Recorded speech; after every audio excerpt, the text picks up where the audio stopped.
Hello friends, எல்லாருக்கும் வணக்கம். Welcome to my channel. இன்றைக்கி நம்ம இந்த வீடியோவில் பார்க்க போகிறது திருத்தணி முருகன் கோயில் பற்றின சிறப்பு அம்சங்கள். ஸோ அக்ஷய திருதியை அன்னைக்கு 10 மே 2024 அன்றைக்கி பார்த்தீங்கன்னா நான் திருத்தணி முருகன் டெம்பிளை விசிட் பண்ணியிருந்தேன். அன்றைக்கி எனக்கு நடந்த ஒரு சில நிகழ்வுகள் எல்லாம் கூட நான் உங்கள் கூட ஷேர் பண்ணிக்கலான்னு இருக்கேன். ஸோ இதெல்லாமே பார்த்தீங்கன்னா கோயின்சிடென்ஸா இல்லைனா ஏதாவது நமக்கும் மேலே வந்து ஏதாவது இருக்குதா நமக்கு புரிய மாட்டேங்குது. ஆக்சுவலாக இந்த கோயிலுக்கு நான் போனதுக்கான ரீசன் பார்த்தீங்கன்னா, நான் ஸ்பெசிஃபிக்காக நான் இந்த திருத்தணி கோயிலை விசிட் பண்ணணும்னு சொல்லிட்டு நான் போகவே இல்லை. இது வந்து அன்பிளான்டாக தான் எனக்கு வந்து அந்த கடவுளோட அனுகிரகம் வந்து கிடச்சிது. அது எப்படின்னு பார்த்தீங்கன்னா, என்னுடைய அண்ணனோட பையனுக்கு பேர்ச்சூட்டு விழா வந்து வச்சுருந்தாங்க. அந்த பேர்ச்சூட்டு விழா வேலூரில் வந்து நடந்தது. அதனால் அதை விசிட் பண்ணுறதுக்காக நான் போயிருந்தேன். அது போயிட்டு நான் ரிட்டன் வரப்போ பார்த்தீங்கன்னா, திருத்தணி இறங்கிட்டு அங்கேருந்து லோக்கல் ட்ரெயின் பிடிச்சி வரலான்னு சொல்லிட்டு நான் பார்த்தப்ப அங்கே திருத்தணி முருகப்பெருமான் என்னை வந்து சேவிச்சுக்கோடா அப்படின்னு சொல்லிட்டு கூப்பிட்ட மாதிரி இருந்தது. அதனால் நான் வந்து அந்த டெம்பிள் விசிட் பண்ணியிருந்தேன். இது என்னுடைய செகண்ட் விசிட். இதுக்கு முன்னாடி 2015 ஃபஸ்ட்டு விசிட் வந்து நான் போயிருந்தேன். அது போயிட்டு நான் அப்போ வந்து ஒரு 2 விளக்கு நான் ஏற்றிட்டு வந்ததுக்கப்புறம் பார்த்தீங்கன்னா வித்தின் 2-3 இயர்ஸில் நான் இவ்வளோ பெரிய வீடு வந்து என்னால் வந்து கட்டிக்கிட்டு நான் குடி வர முடிஞ்சது. அதனால் திருத்தணி முருகன் கிட்ட நீங்கள் கண்டிப்பாக நல்லது ஏதாவது வேண்டிக்கிட்டீங்கன்னா கண்டிப்பாக அதுக்கு நீங்கள் எஃபோர்ட் எல்லாம் போட்டிங்கன்னா அவரோட அனுகிரகம் இருந்தால் கண்டிப்பாக அது நிறைவேறும் சொல்லிட்டு என் மூலமாக நீங்கள் வந்து தெரிஞ்சுக்கலாம். ஸோ இந்த வாட்டி என்னுடைய கசினோட பையனோட அந்த பேர்ச்சூட்டு விழாக்கு போனப்போ என்னென்னலாம் அதிசயம் நடந்ததுன்னு பாருங்கள். அதாவது அந்த பையனோட அந்த ஃபங்க்ஷனுக்கு நான் போனதுக்கப்புறம் பார்த்தீங்கன்னா, அந்த ஃபங்க்ஷனில் என்னுடைய அண்ணா வந்து பார்த்தீங்கன்னா நெத்தியில் எதுவுமே பொட்டு எதுவுமே வச்சிக்காமல் இருந்தார். டக்குன்னு நான் அவர் முகத்தை பார்க்குறப்ப அங்கே பூஜையில் உட்காந்தாச்சு. அதுக்கப்புறம் அந்த ஸ்லோகமெல்லாம் கூட படிச்சுக்கிட்டு இருக்காங்க. அங்கே அந்த ஹோமம் வந்து வளர்த்தாச்சு.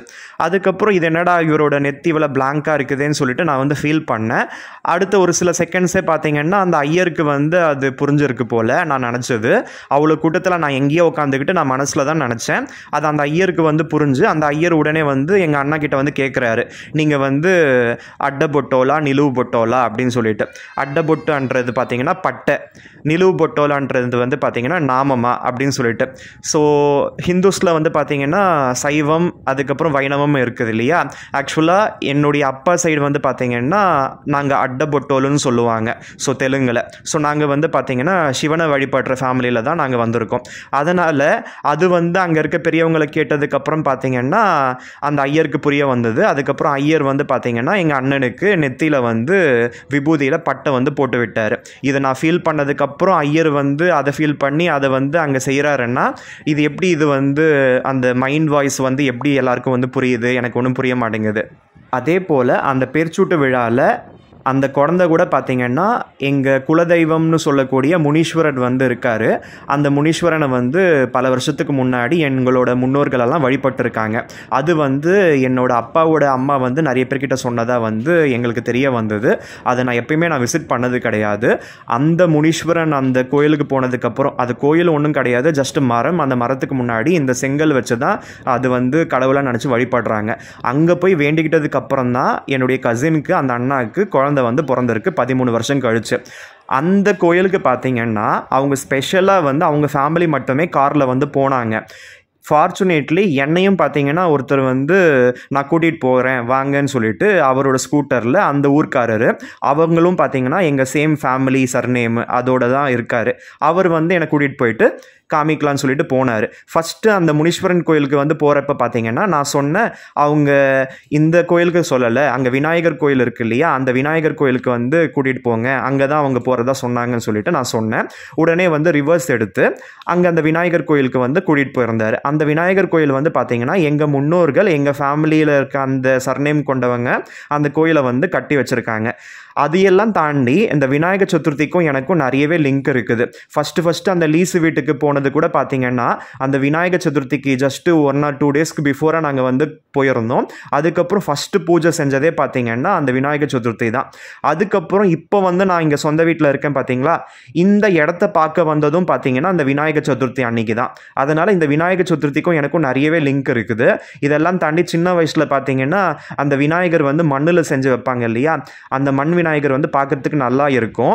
அந்த விநாயகர் வந்து எல்லாரும் பூஜைலாம் முடிஞ்சதுக்கப்புறம் பார்த்தீங்கன்னா தண்ணியில் கொண்டு போய் போடுவாங்க இல்லையா, அந்த மாதிரி போடுறதுக்கு அக்கத்து பக்கத்து வீட்டுக்காரங்க எல்லாம் பார்த்தீங்கன்னா அந்த விநாயகரை கொண்டு வந்து அந்த வண்டி ட்ரக்கு மாதிரி ஏதோ ஒன்று போவோம் அதில் வந்து வச்சுட்டு இருந்தாங்க. அப்போ வந்து எங்கள் அம்மாவும் என்னுடைய கசினும் பார்த்தீங்கன்னா உட்காந்து பேசிக்கிட்டு இருந்தாங்க.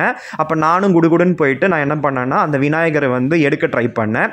அது அப்போ தான் மண்ணில் செஞ்ச விநாயகர் இல்லையா, அந்த விநாயகரோட தலை வந்து தனியாக வந்துடுச்சு. அது வந்ததுக்கப்புறம் என்ன செய்யறதுன்னு தெரியாமல் அதை அப்படியே வந்து கையில் பிடிச்சிக்கிட்டு நான் நின்றுக்கிட்டு இருந்தேன். அதுக்குள்ளே எங்கள் அம்மா வந்து அதுக்கப்புறம் அது எல்லாமே சரி செஞ்சு வச்சாங்க. அப்போ எனக்கு ஒரு 5 வயசு அந்த மாதிரி தான் இருக்கும், அதை விட கம்மி வயசாக என்னன்னு தெரியல. அந்த விநாயகர் எடுத்துகிட்டு போயிட்டு எங்கள் ரெண்டட் ஹவுஸில் இருந்தோம். அந்த வீட்லேயே பேக்கில் ஒரு கிணறு இருந்தது, அந்த கிணத்துல கொண்டு போய் போடலாம், அதில் தண்ணி இருக்கும் இல்லைன்னு சொல்லிட்டு எனக்கு தோணுச்சு. இந்த மாதிரி ஒரு சின்ன பையன் பார்த்தீங்கன்னா அவனாக முடிவு செஞ்சு ஒரு ஸ்டெப் எடுக்கிறான். ஸோ அந்த மாதிரி செஞ்சப்போ அந்த விநாயகரோட தலை வந்து தனியாக வந்துடுச்சு. ஆல்ரெடி விநாயகருக்கு அவரோட ஒரிஜினல் தலை சிவபெருமான் வந்து தெரியாமல் கொய்ததுனால அதுக்கப்புறம் ஆணை முகமாக வந்து மாறுறாரு. அந்த ஆணை முகத்தையும் பார்த்தீங்கன்னா என்னுடைய பிஞ்சு கைகள் வந்து எடுக்கிறப்ப தனியாக வந்துடுச்சு. அது வந்து பார்த்தீங்கன்னா தெரிஞ்சோ தெரியாமலோ நான் செஞ்ச ஒரு தப்பு. அந்த தப்புக்கு பரிகாரமாக இங்கே மெட்ராஸ் வந்ததுக்கப்புறம் பார்த்தீங்கன்னா மஞ்சள் பிள்ளையார் வந்து செஞ்சு வழிபட ஆரம்பித்தோம். அது வந்து பார்த்தீங்கன்னா நான் 6th படிக்கிறப்பவோ என்னவோ என்னுடைய கசினோட ஃப்ரெண்டு வந்து ஆரம்பித்தார். அதுக்கப்புறம் கசின் கல்யாணம் ஆகிற வரையும் பார்த்தீங்கன்னா வருஷம் வருஷம் அந்த மஞ்சள் பிள்ளையார் வந்து கசின் தான் செஞ்சுக்கிட்டு இருந்தா. ஸோ கசினுக்கு வந்து நான் 10th படித்து முடிக்கிற டைமில் 2007 மேரேஜ் ஆச்சு. அவள் வந்து மாமியார் வீட்டுக்கு போனதுக்கப்புறம் 2008 இருந்து பார்த்தீங்கன்னா எங்கள் வீட்டில் மஞ்சள் பிள்ளையார் நான் தான் அந்த விநாயகர் சதுர்த்தி அன்னைக்கு ஸ்ரத்தையாக வந்து செஞ்சு நான் வந்து மனசு திருப்தியாக வந்து நிறைய நல்ல விஷயங்கள் எல்லாம் வந்து அந்த ஸ்லோகம் எல்லாம் படிச்சுக்கிட்டு நிறைய வந்து வேண்டிக்கிட்டு நான் வந்து செய்வேன். அந்த புண்ணியத்துலேயோ என்னவோ நான் நல்லாவே வந்து நிறைய அச்சீவ் பண்ணேன். அதுக்கப்புறம் இன்ஜினியரிங் என்னால் சக்ஸஸாக பண்ண முடிஞ்சது. ஸோ ₹1 கூட யாரும் கொடுக்கல, நான் மெரிட்டில் படித்து முடித்தேன். அதுக்கப்புறம் இன்றைக்கி வந்து ஒரு சொந்த வீடுன்னு சொல்லிட்டு நான் வந்து வாழ்ந்துக்கிட்டு இருக்கேன். அப்போல்லாம் நிறைய பூஜை நிறைய ஸ்லோகமெல்லாம் படித்தவன். இப்போல்லாம் சாமி கும்பிட்றதுக்கு கூட நேரம் இருக்குது, ஆனால் மனசு வந்து சஞ்சலத்தோடு இருக்கிறதுனால எனக்கு அது சாமி பக்கமே போக பிடிக்க மாட்டேங்குது. ஆனால் கோயிலுக்கெல்லாம் போகணும்னு ஆசை இருக்குது. ஸோ குளிக்கிறப்ப பார்த்தீங்கன்னா சாமியை நினச்சிப்பேன், அதோடு அவ்வளோதான். அதுக்கப்புறம் விளக்கு வைக்கிறது பூஜை பண்ணுறதெல்லாம் பார்த்தீங்கன்னா நான் ஸ்கூல் படிக்கிற டைமில் பார்த்தீங்கன்னா நான் நிறையவே பண்ணேன். ஸோ காலேஜ் போனதுக்கப்புறம் வேலைக்கு போனதுக்கப்புறம் இதுதான் உலகமா அவ்வளோதானா அப்படின்னு சொல்லிட்டு நான் ரொம்ப மனசு வந்து சஞ்சலத்தோடு இருக்குது. அதனால் மனசு நிம்மதி இல்லாதப்போ பூஜைலாம் பண்ண முடியாதுன்னு சொல்லிட்டு நான் பூஜை பண்ணுறதெல்லாம் நிறுத்திட்டேன். இப்போ கூட பார்த்தீங்கன்னா ஸோ இந்த விநாயகர் சதுர்த்தி இது போன்ற பெரிய பெரிய பண்டிகைகள்லாம் கொஞ்சம் வந்து ஸ்டெப் எடுத்து பண்ணிக்கிட்டு தான் இருக்கேன்.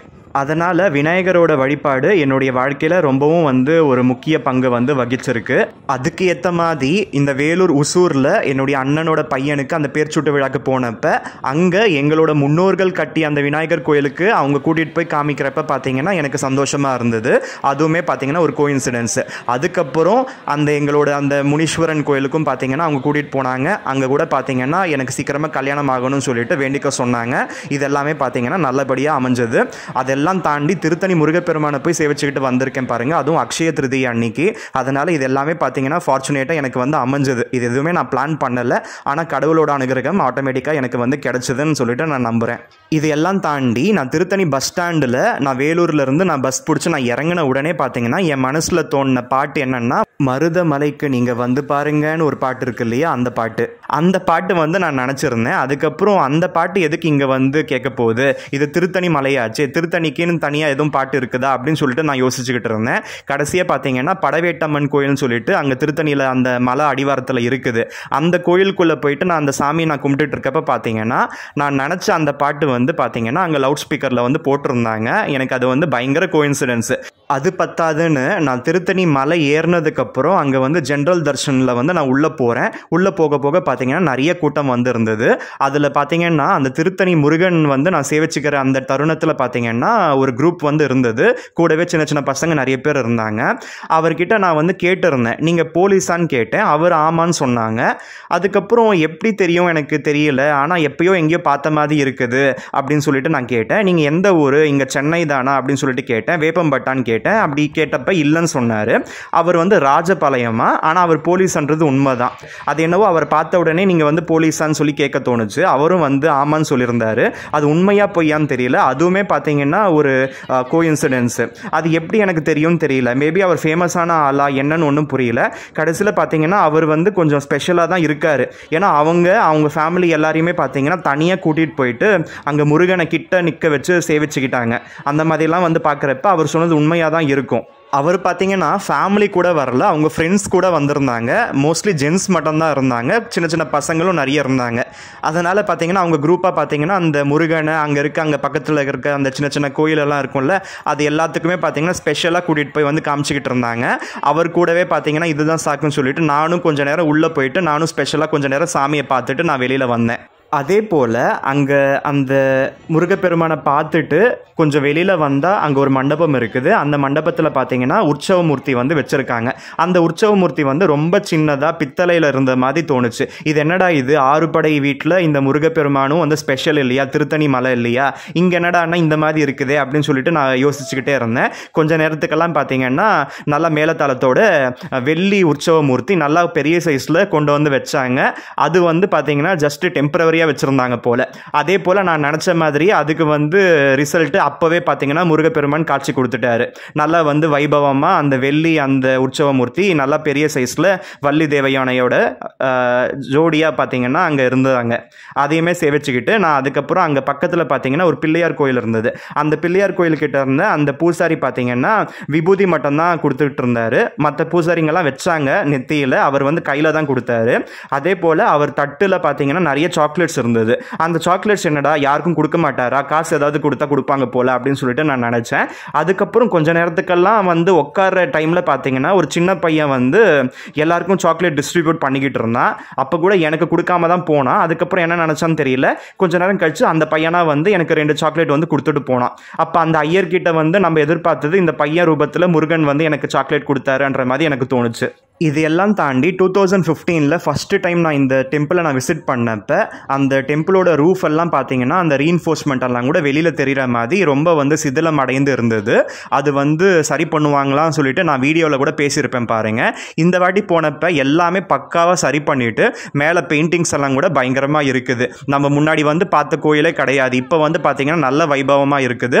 அந்த லைன்ஸ் எல்லாம் கூட அந்த கியூ எல்லாம் கூட பார்த்தீங்கன்னா நல்லா வந்து விஸ்தீரணமாக வந்து செஞ்சு வச்சுருக்காங்க. ஸோ எல்லாமே பார்த்தீங்கன்னா நம்ம மனசுல நினைக்கிறது எல்லாமே கூடிய சீக்கிரத்தில் அந்த கடவுள் வந்து செஞ்சு காமிக்கிறாரு. அதனால நம்ம மனசுல நல்லது மட்டுமே நினைக்கணும். அந்த மாதிரி நேரத்தில் சுத்தி முத்தி இருக்கவங்க ரொம்ப அந்த நெகட்டிவ் வைப்ஸ் எல்லாம் கொடுக்க என் மனசு வந்து கெட்டு போகுது.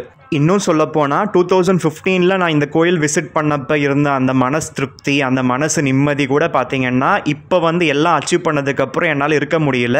ஏதோ ஒரு நெகட்டிவ் வைப்ஸ், ஈவன் அந்த கோயிலில் இருக்கவங்களே கூட பார்த்தீங்கன்னா எசக்கு பிசக்கா யோசிக்கிற மாதிரியும் பேசுகிற மாதிரியும் என் காதில் வந்து விழுந்துக்கிட்டே இருந்தது.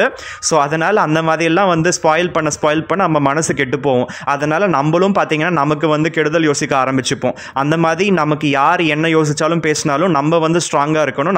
நம்ம பார்த்தீங்கன்னா நம்ம பாசிட்டிவ் வைப்ஸோட தான் இருக்கணும். அப்படி இல்லைன்னா நம்ம மனசு உடஞ்சி போகிறோம், நமக்கு தூக்கம் வந்து கெட்டு போகுது. ஸோ இந்த வாட்டி கூட பார்த்தீங்கன்னா இந்த முருகப்பெருமானுக்கு 2 தீபம் அந்த வாட்டி ஏற்றின மாதிரியே இந்த வாட்டியும் நான் வந்து ஏற்றினேன். ஃபஸ்ட்டு டைம் 2015 போனப்பையும் நான் 2 தீபம் நான் ஏற்றிட்டு வந்தேன். இந்த வாட்டி 2024 பார்த்தீங்கன்னா அக்ஷய திருதியை அன்னைக்கு நான் 2 தீபம் வந்து ஏற்றிட்டு நான் முருகனை வந்து நான் கும்பிட்டுட்டு வந்து வந்திருக்கேன். வேண்டிட்டு வந்திருக்கேன்றதை விட கும்பிட்டுட்டு வந்திருக்கேன்னு தான் சொல்லணும். ஏன்னா முன்னாடி எல்லாம் கூட பார்த்தீங்கன்னா வேண்டுதல் அது இதுன்னு இருந்தது.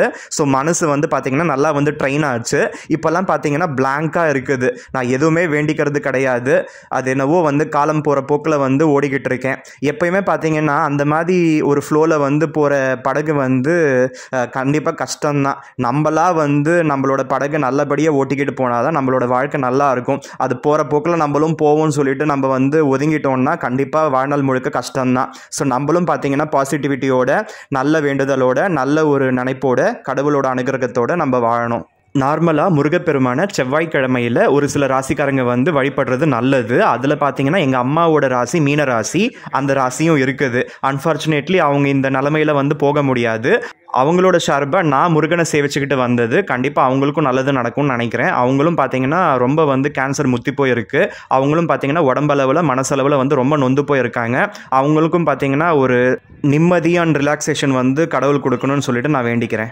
ஸோ இந்த வீடியோவோட எண்டுக்கு வந்துட்டோம். இந்த வீடியோவில் திருத்தணி முருகப்பெருமானோட சிறப்பு அம்சங்களை பற்றி பேசலாம், அந்த திருத்தணி தலத்தை பற்றி பேசலாம்னு சொல்லிட்டு நான் நினச்சேன். அப்படி இல்லைனா நேச்சுரல் வாய்ஸஸோடு நம்ம வந்து போடலாம்னு நினச்சேன். கடைசியில் பார்த்தீங்கன்னா எனக்கு நடந்த ஒரு சில அந்த கோஇன்சிடென்ட் நிகழ்வுகள் எல்லாமே அது வந்து நான் உங்க கூட ஷேர் பண்ணிக்கலாம்னு தோணுச்சு. அதனால தான் நான் ஷேர் பண்ணியிருக்கேன். ஸோ இந்த வீடியோவில் சொன்ன தகவல்கள் எல்லாமே உங்கள் எல்லாருக்கும் பிடிச்சிருந்தா மறக்காமல் இந்த வீடியோவுக்கு லைக் பண்ணுங்கள், உங்கள் ஃப்ரெண்ட்ஸ் அண்ட் ஃபேமிலி மெம்பர்ஸ்க்கு ஷேர் பண்ணிக்கோங்க.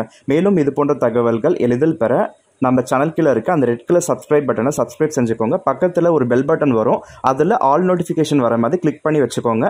அப்போ தான் நான் இந்த சேனலில் வீடியோஸ் போடுறப்ப உங்களுக்கு இன்ஸ்டன்ட் அப்டேட்ஸ் வந்துகிட்டே இருக்கும். நீங்களும் மறக்காம நம்மளோட வீடியோஸை பார்ப்பீங்க. So see you with another interesting video. Until then, have a great day. Bye bye.